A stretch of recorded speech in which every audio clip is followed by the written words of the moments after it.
अस्सलाम वालेकुम। आज का हमारा टॉपिक है एनीमियाज ऑफ ब्लड लॉस, जिसमें जो है हम दो टॉपिक्स को कवर करेंगे। एक तो है एक्यूट ब्लड लॉस और दूसरा क्रॉनिक ब्लड लॉस। ठीक है, तो हम पहला जो है वो एक्यूट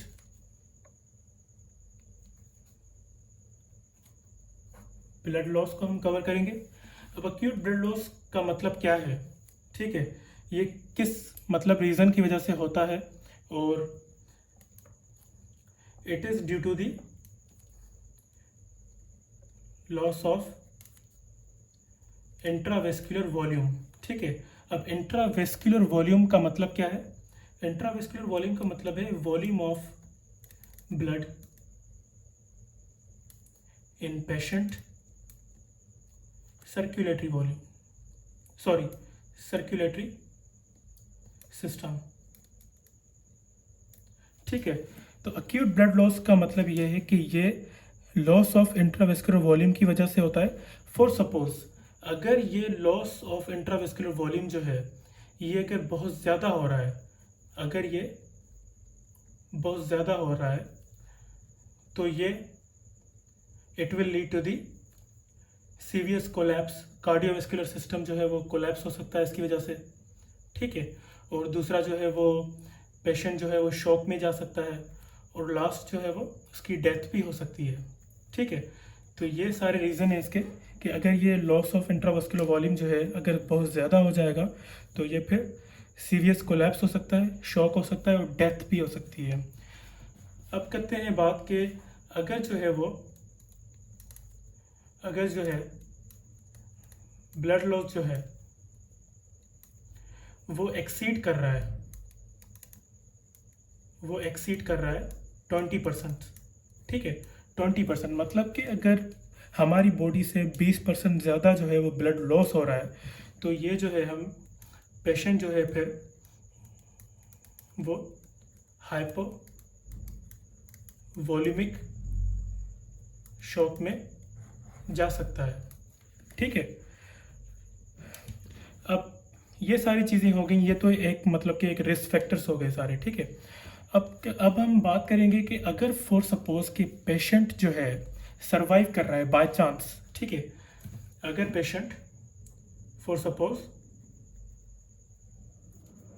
इफ पेशेंट जो है वो सरवाइव कर रहा है। ठीक है, अब पेशेंट अगर सरवाइव करेगा तो फिर क्या होगा कि हमारा जो बॉडी मैकेनिज्म है, ठीक है, तो उसमें क्या होता है कि नॉर्मली जो है वो कंपनसेंट्री मैकेनिज्म जो है वो स्टार्ट हो जाते हैं। ठीक है, अब उसमें क्या होगा कि हमारा जो उसका जो ब्लड वॉल्यूम होगा ना, ठीक है, वो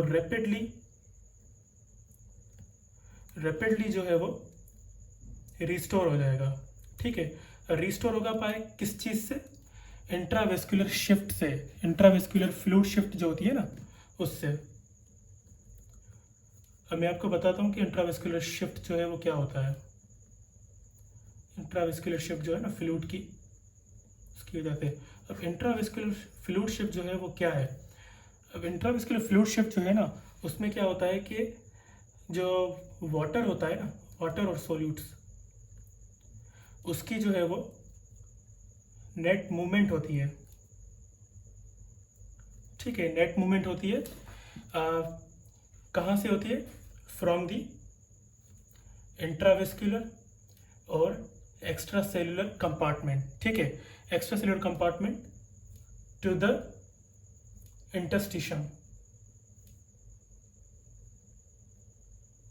ठीक है, इंटरस्टिशियन में जो है वो इनकी नेट मूवमेंट होती है।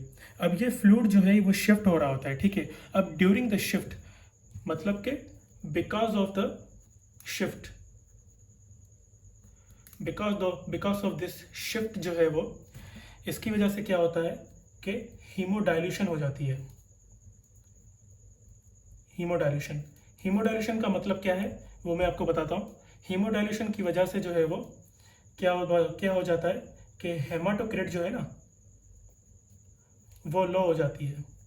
ठीक है, अब हीमोडाइल्यूशन क्या है? हीमोडाइल्यूशन का जो है मतलब है वो ये है कि आरबीसीज जो होते हैं ना, आरबीसीज वो रिमूव हो जाते हैं। वो रिमूव हो जाते हैं, जिसकी वजह से जो है वो हेमाटोक्रिट जो है वो लो हो जाता है।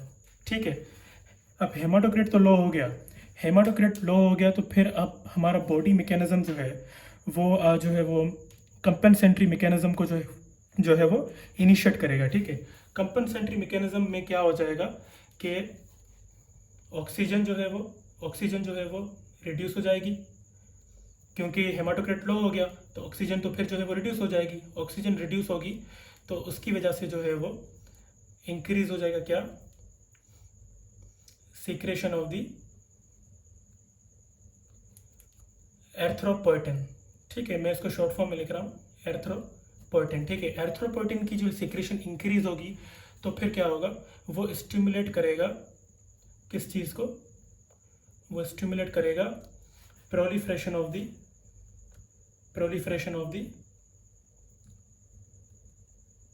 एर्थ्रोइड प्रोजेनिटर्स।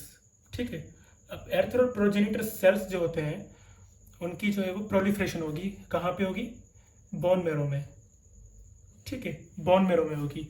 अब बोन मैरो में होगी तो सही, मगर ये तकरीबन जो है वो 5 डेज जो है वो इसको लग जाएंगे। ठीक है, प्रोलिफरेशन में, प्रोलिफरेशन 5 डेज में हो जाएगी तो उसके 5 डेज के बाद जो है फिर वो रेड आरबीसी जो है वो मैच्योर हो जाएंगे।